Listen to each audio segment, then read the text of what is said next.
Hi friends, ஜாதி மல்லியில் மாலைக்கட்டு எப்படின்னு பார்க்கலாமா? கொஞ்சம் லெஃப்ட் சைடில் நூல் விட்டுருங்க.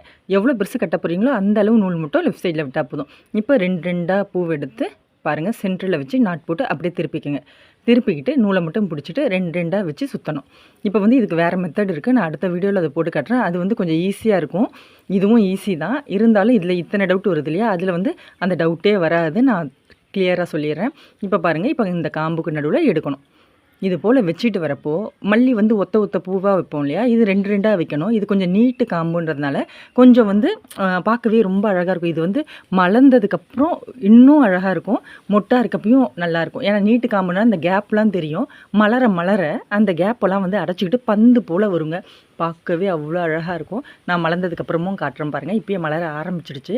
செம்ம சூப்பராக இருக்குங்க. ஒரு வாட்டி ட்ரை பண்ணி பாருங்கள். பிடிச்சிருந்தா நம்ம சேனல் லைக் பண்ணுங்கள். ரொம்ப பிடிச்சிருந்தா ஹார்ட்டின் கொடுங்க. பாய்.